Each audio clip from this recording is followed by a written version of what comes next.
Belgrade, October 5, 2000. State Security Headquarters on Rumska Street. Officers feed documents into fires in the basement because their commander isn't answering the phone. A single intercepted transmission crackles. The building is surrounded. No orders from above. In the White Palace, Milošević watches his own parliament burn on television. The apparatus he built to be unbreakable has stopped responding. The structural collapse of absolute power wasn't external invasion, it was internal mechanics shutting down. These are the 10 fatal errors of Slobodan Milošević. Error number 10. Milošević called early elections in July 2000 based on internal polling showing him ahead. The data was wrong. His subordinates told him what he wanted to hear, not what was happening on the streets. By summer 2000, young people in Belgrade stopped watching RTS and started listening to Radio B92. They organized through networks his surveillance couldn't track. The democratic opposition of Serbia had never unified before. Milošević calculated based on 1995 conditions. He was running old data through a new situation. The opposition pulled 6 disparate parties into a single electoral machine called the DOS, calling the snap election, forced a confrontation he believed he would win. This error wasn't fatal by itself. It was the domino that exposed every structural weakness beneath. Error number 9. Exiled oligarchs like Dorda Kozic funneled money through Belgrade banking channels to fund opposition campaigns. Cash moved through financial networks Milošević's apparatus couldn't fully track. DOS had resources he never calculated. Western funding arrived from diaspora networks and foreign governments supporting democratization. Internal capital came from Serbian businessmen concluding that regime change was cheaper than continued sanctions. The opposition mounted a real campaign with serious resources for advertising, organizing, and activists across Serbia. Milošević's error wasn't underestimating ideology. It was underestimating access to capital and willingness to spend it. By September, the opposition had built an electoral machine with operational capacity he'd never modeled. Financial power created infrastructure he couldn't dismantle through police raids. Error number 8. RTS had total control of broadcast television, but it couldn't control Radio B92 or emerging internet infrastructure. Young people weren't watching the evening news anymore. Studio B, a private broadcaster in Belgrade, ran opposition coverage that reached alternative audiences every day. Milošević could pressure the station, but shutting it down without visible crackdown meant alienating fence-sitters across the population.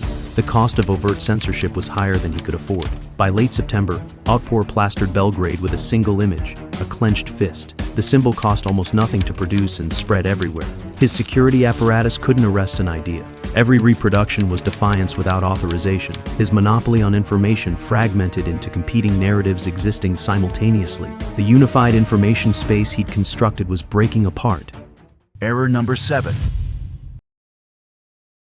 Official results declared Milošević the winner with 48.2% to Koštuniča's 48.2%. Two candidates couldn't receive identical totals. The numbers were invented. OSCE observers documented systematic fraud in counting centers. The mechanism was crude but visible, inflating his numbers while suppressing opposition votes. Milošević's critical error came next. He refused to acknowledge a runoff. The constitution required a second round when no candidate exceeded 50%. He declared victory outright anyway. Serbian citizens had voted. They knew the math. When state television insisted he'd won with identical percentages, cognitive dissonance spread across the population. People stopped trusting the apparatus that had always controlled information. Once you lose monopoly on facts, you lose control of reality.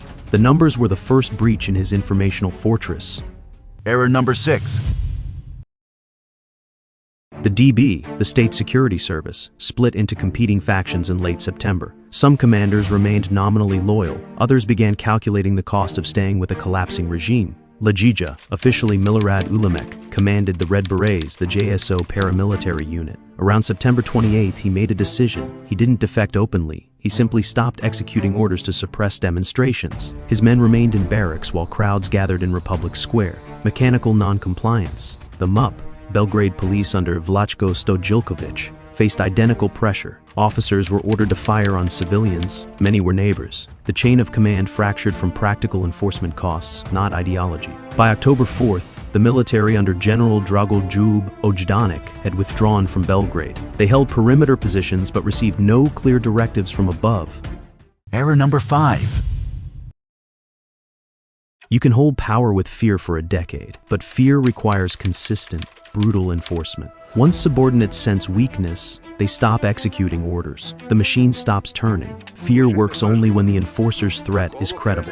When a regime wobbles, every operator in the security apparatus calculates personal risk. For Legija and his JSO commanders, the calculation was straightforward. Executing a massacre on October 5th meant international tribunals, exile, execution. Staying in barracks meant survival.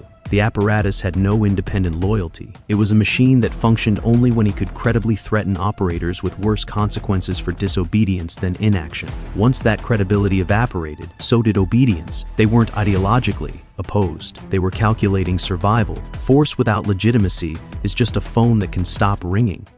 Error number 4.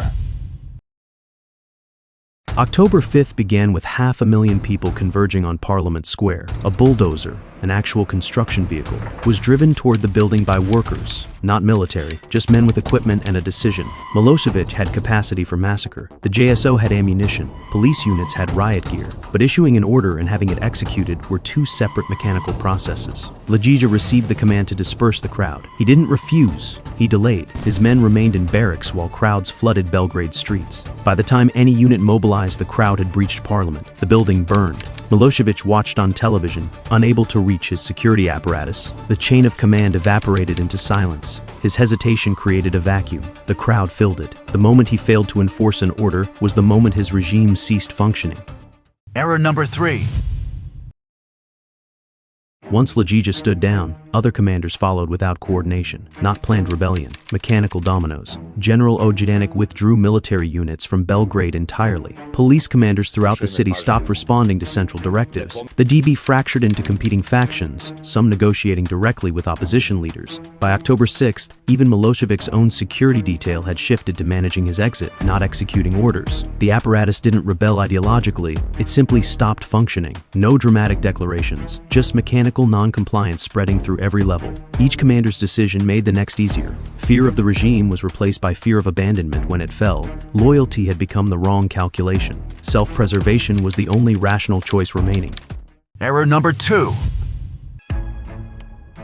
By evening on October 5th, Milošević was isolated in the White Palace with a skeleton crew. Marko made phone calls arranging safe passage. Family members discussed exile. No one defended the position anymore. Detail shrunk by the hour. Officers received contradictory orders and chose not to execute them. Some left posts without authorization. He had the title but not the apparatus to enforce it. Within hours, the inner circle had departed. The White Palace transformed from absolute power into an isolated compound surrounded by crowds. Proximity to power meant nothing without the apparatus enforcing it. The title remained. The building remained. The apparatus did not.